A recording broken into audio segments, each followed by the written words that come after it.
think that like during COVID, I didn't really talk to anybody. I sat in my room All of us. at college, and I talked to maybe one or two people for a year.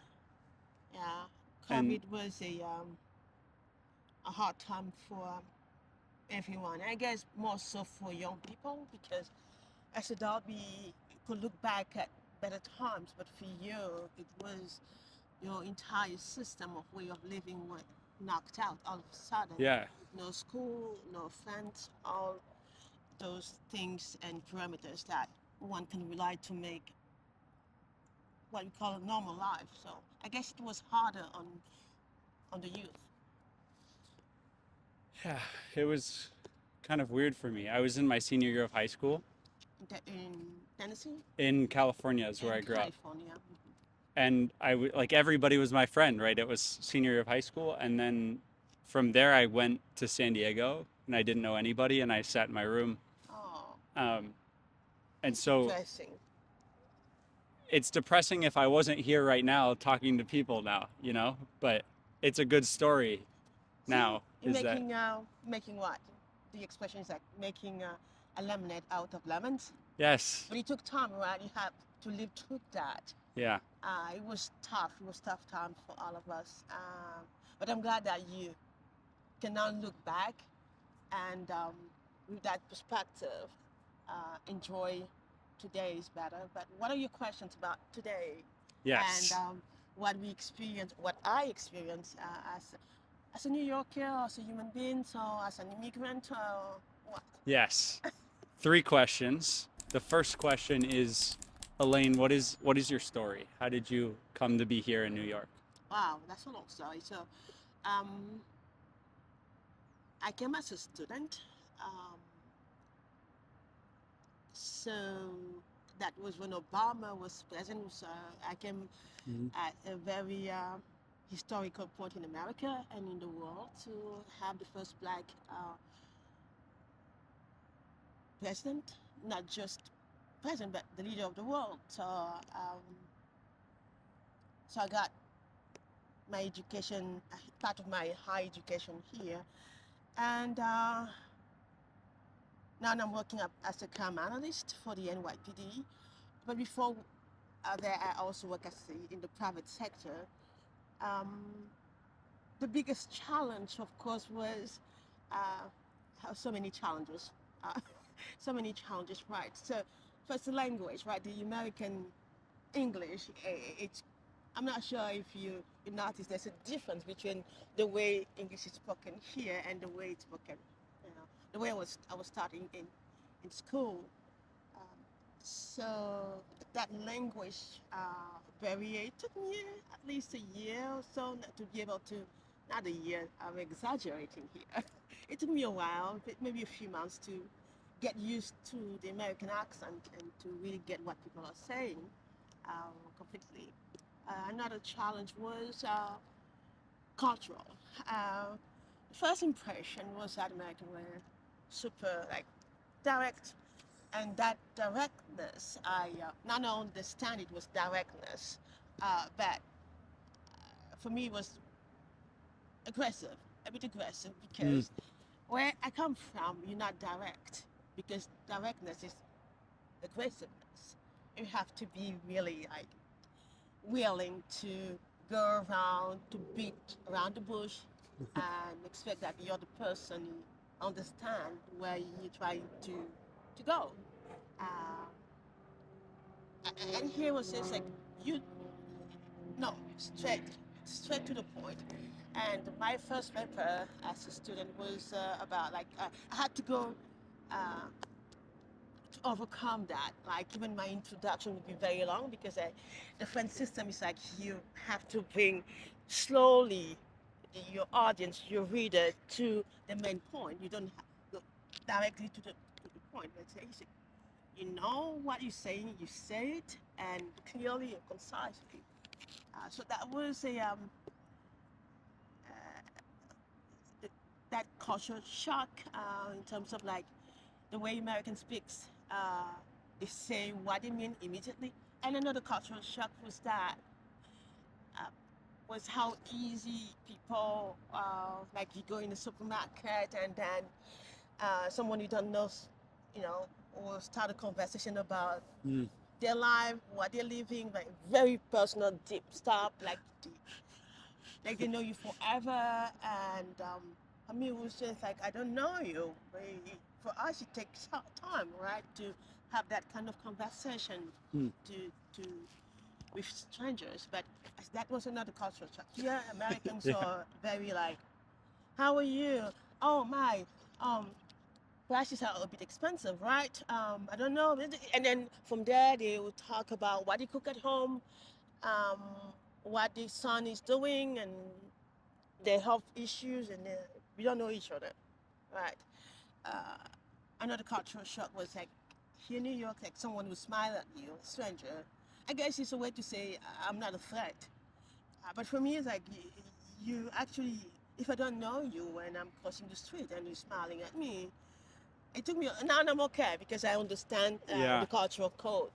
Uh, but for me, at first, it was just like you look very suspicious. Why are you smiling at me? We don't know each other, right? So That's and so. then it's very y- American. So Yeah. it's a way to Wow. signal that, Hey, like I'm not. yeah, Yeah. we are. It's cool. I guess it has something to do with the fact that everyone probably owns a gun here. I'm not. This is just an assumption. I'm not saying it's true, but I think in the society where you know that it could be a potential threat to the other person, you have to signal that, you know, Hmm. like, hey, I'm not an attacker Yeah. here. I'm safe. I'm safe, right? Yeah. But for me, it took me a while. It took me, say, like 2008 now, it's like almost like over 15 years, right? Now Wow. I'm okay with, I understand uh, the codes. Once you once you understand the cultural codes, you become more like uh, comfortable. But Mm. it took me a few, I would say 6 months to a year Mm-hmm. to get accustomed to different ways of, you know, presenting ideas, talking to people. Still now, I have difficulties having small talks, even with my colleagues. Uh, but it's very American. Like people in an elevator will start a small talk to, you know, like I still cannot do that because I didn't grow up here. I do understand that it's normal, but I still am unable to really uh, feel comfortable with that. So it's important that you travel, right? So you Yeah. see that the different ways of behaving, and all those ways are normal. But you just get when you once you get that understanding that people cultures are different, Yeah. you don't judge them anymore. You know, the first 3 to 6 months I was very judgmental. I would say so aggressive. This is so aggressive. It would just be American style, like tell me what you need, don't waste my time, and don't waste your time too, which is a very polite way of using time, right? Because it's all about the time we have.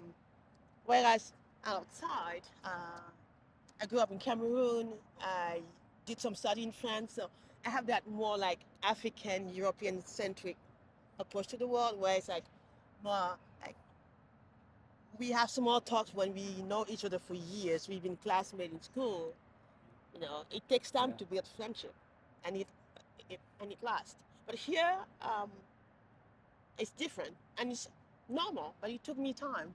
Yeah. It took me a while, and as I was getting accustomed to the American way of life, it was just like all these feelings of like I hate this. I hate Americans. I hate no. Now I love Yeah. Americans, and I can look at my newcomers like, don't look at this as aggressiveness. It's just their way of saving your time and their time, right? If they direct, and then sometimes I hear that from people from the South too. They say New Yorkers are, you Yeah. know, very aggressive and Yeah. very rude. I think the word they use in the Mm. South is like, you guys are rude because I did, I spent 2 years at USF, So I know how they look at the Yankees from New York. It was just like those guys are rude, and you know, I can tell you too that from having lived in New York for several years now, uh, New York's New Yorkers also care a lot.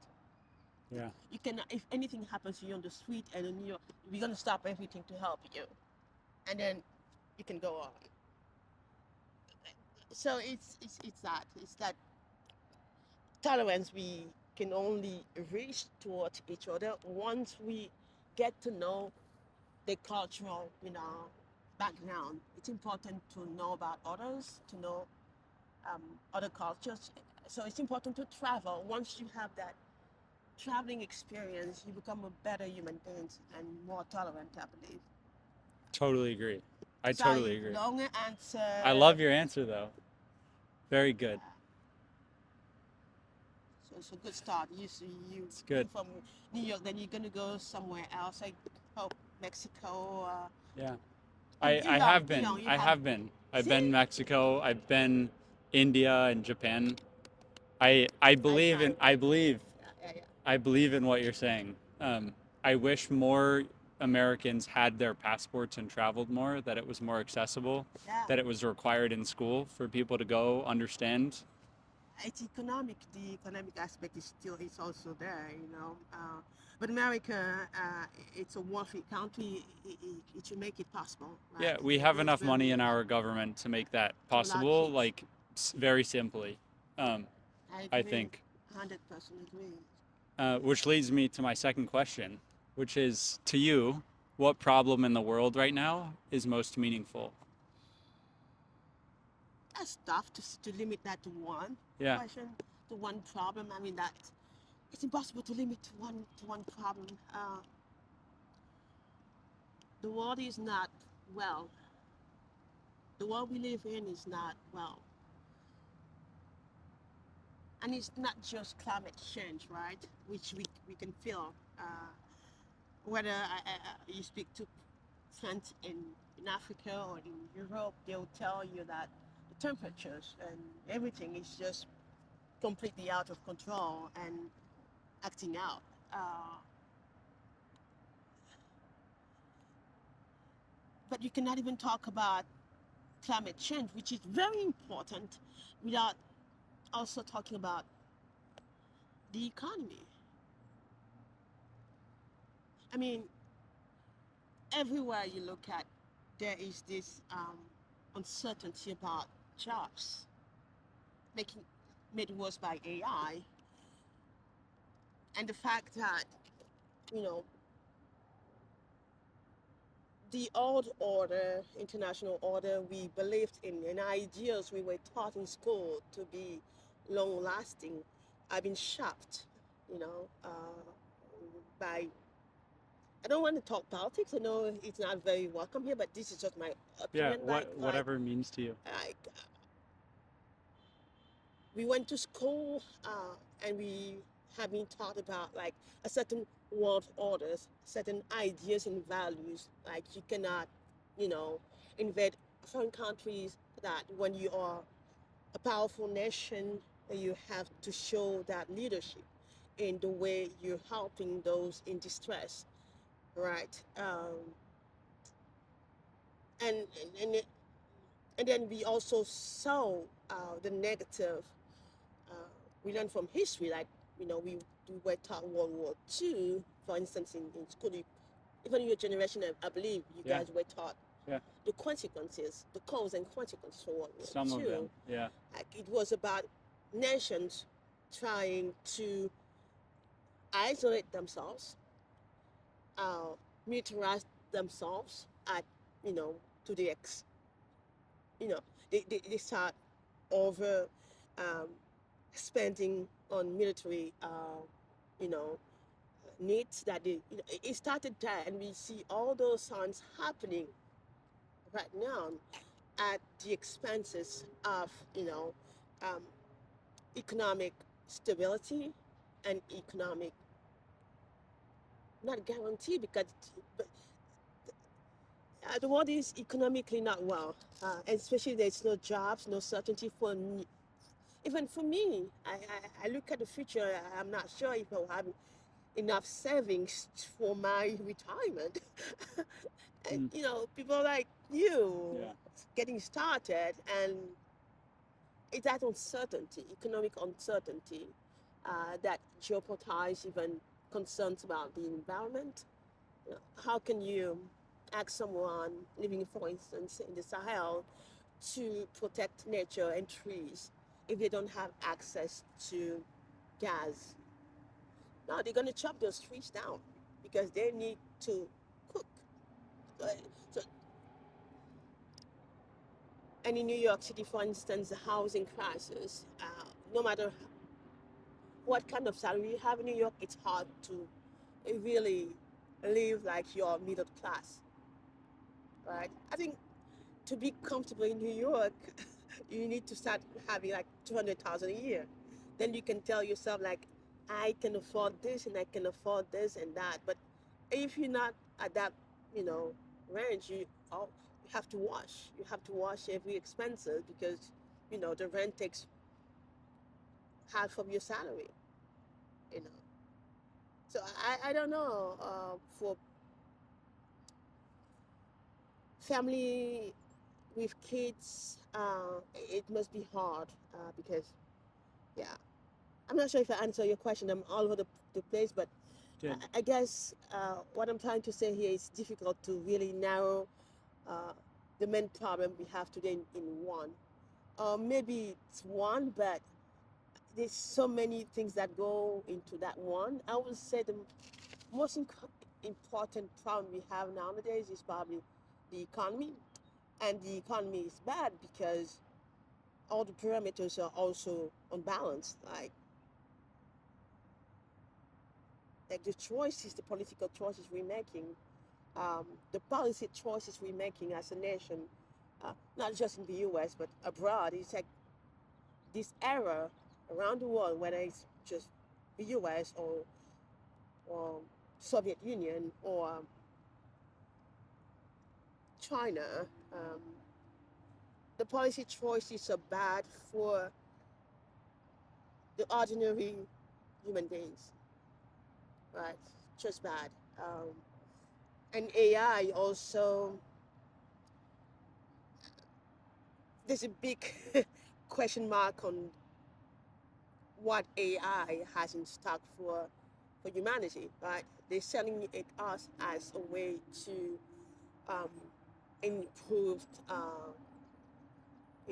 outcomes in medicines, in health, and, and reverse climate change.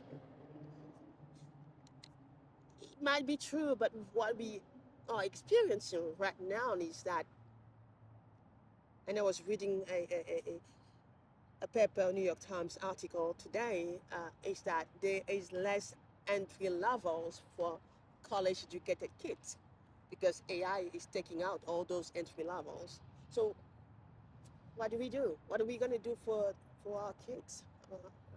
What kind of world are we leaving behind, right? And that uncertainty creates, I think, uh, the kind of like depressed mindset you probably also experienced during the COVID years. Like you work hard, but there is no guarantee that your hard work would be, you know, um, how do you say that? You're gonna get paid or like a fair salary for for what you do. You know, it begs an existential crisis like, what's the meaning of life? If there's no job, right? You're working right now. You're not working for money. You're working because working gives meaning to your life. You wake up in the morning and you make sense of your life. If there's no job, regardless of even uh, the salary factor, you know, um, what meaning are we? What meaning is life? Sorry, I'm sorry to take you all it's into okay. those. Yeah, Very that's my important state of mind, question. and it's difficult really to narrow down the biggest problem of our time to just one. There is no biggest problem. It's just like at least three biggest problem, and all those three big problems are have the root source in the policy choices we're making in terms of uh, how we pursue AI, how we decide to uh, how nations should relate to each other in terms of like trade, uh, in terms of like what we think the world order should be. You know, is the world order should be like the jungle, like it used to be before international law, or even Yeah. before the law exists. Like whoever is the strongest can just kill around. You know, um, and especially like when we do that, what message are we sending you? But because we're not staying forever, you guys are going to take over, so we leaving you a mess. You know. So please, go on. Sorry, Thank you. I I admire how thoughtful you are. I'm old. Well, wise. You're wise. Um, the last question, so that you have time for your break, is who for you has been the most impressive person that you've met and Since when? in your life, the people that you think of, and what made them impressive to you? That's another impossible question you're asking. It's a big Um, one, but yeah, maybe easier than yeah. the most impressive is just when I say the word impressive, who are the people in your life that you've thought of and met, and what made them impressive? Hmm. Impressive would be as impactful or impressive as like head of state. That depends on what impressive means to you. Wow. I suppose both of those kinds of people are impressive in different ways.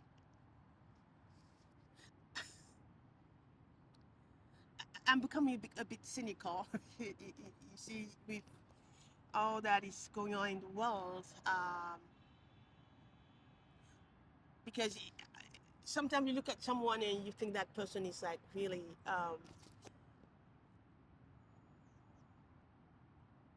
like I don't know. I cannot think of anything because anytime you look at a great figure, you dig you, if you crash deeper, you're gonna find some kind of like crack. Mm-hmm.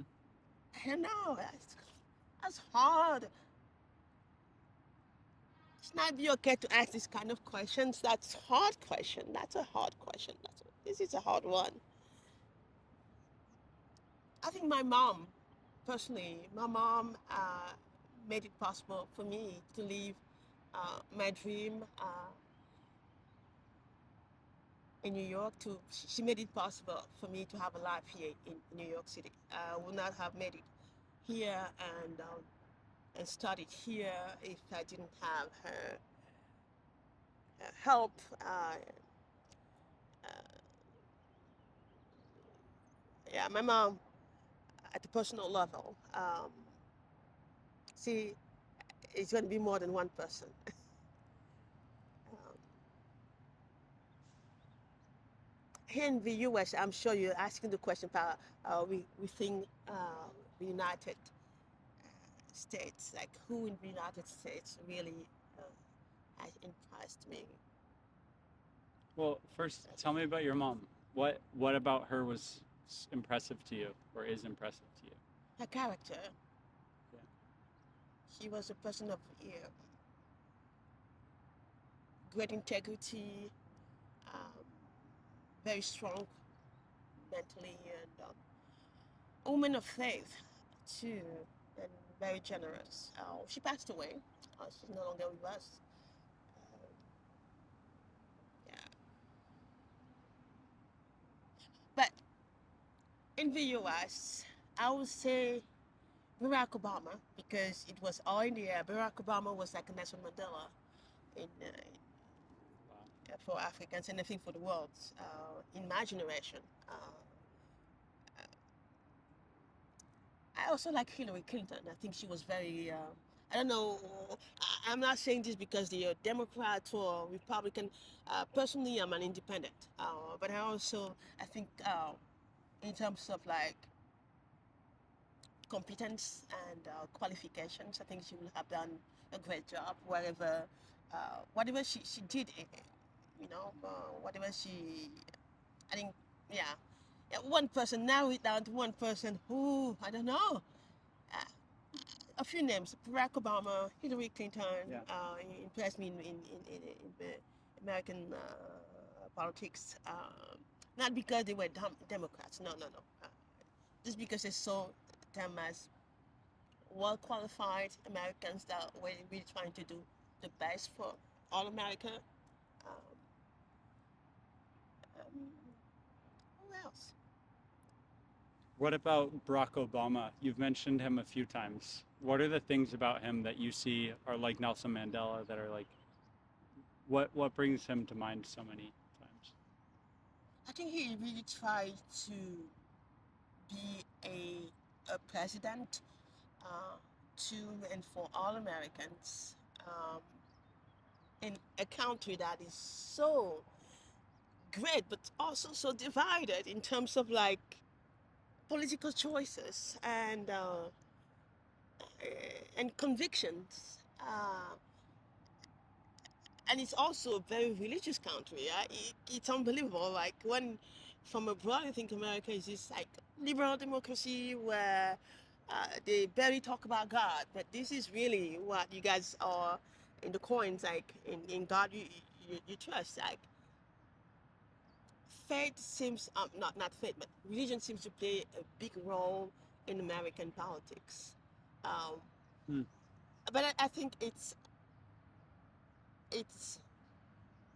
I'm not saying that Americans are not don't have faith, but I think many leaders in those youth political organizations are really using religions as a how are you going to call this? I think there's some kind of a manipulation of religion, Hmm. which is something that I not okay with, Hmm. because religion should really be something that help people make meaning of life, Yeah. uh, because I believe there's God, and to play around with that idea of God to serve humans' selfishness, um, to have individuals reach power and wealth by selling it or making people move here and there in the name of religion, like vote against or vote for this person because they are on this or Because that. of For religion. me, I Yeah. don't think it's but here it works because America, religion is important. It's Hmm. very important, um, which is different from many parts of Europe. Like Hmm. really, there's a, a clear distinction between public life and religion. Like you don't go campaigning or asking people to vote Catholic because you're Catholic or Hmm. because they are Catholics. But here in the Interesting. U.S., Yeah. religion really is a heavy wave. Hmm. This it's like almost like an oxymoron, right? Like democracy, America, and then you see religion. Hmm. But it's there. It's like two contradictory terms together. Like Hmm. if you're talking about democracy and freedom, you should not be using religion to make free decisions or choices. Or like, I think religion should remain in the private sphere. It's something you live, that gives meaning to your life, and from where you draw your conviction to make, you know, uh, policy choices that are, you know, rooted in integrity, in the love of the neighbor, right? But it should not be something you go and you say, because I'm this, or I'm from this religion's organization, vote for me, or don't vote for them, or destroy this law because it's against this religion. No, I think it's something. that is deeply personal and should remain deeply personal, but also play at a personal level as your, you know, the force from where you make decisions. I would say, hopefully ethical decisions, because vision help us make ethical decisions on behalf of those who we happen to be in charge. Um, but hey, that's just my opinion, okay? I'm not imposing it to you, all of you guys. It's just personal. Yeah. Okay, thank you. Thank you. I really, We've got anything that is kind of like controversial. That was not the I goal. will. I will. Thank you so much for Yeah. sharing. Best wishes. You say you've been here for just a few Just a couple weeks. weeks. Yeah. Are you planning on staying? Yeah. My girlfriend lives in Williamsburg in Oh, Brooklyn. nice place. Yeah, Nice. Wisdom is nice place. Yeah, Um, yeah. I don't know how things will go with her, but I really like New York. Yeah, I the was energy is there, right? I was worried that there wouldn't be so much green or parks, but there's so much. Yeah, yeah, You know, yeah, yeah. it There's doesn't feel like every it's 10 only cement. minutes. Oh my gosh, there's just so many parks. You're gonna enjoy it. It's Have you been? incredible. Yeah, yeah, yeah. I've been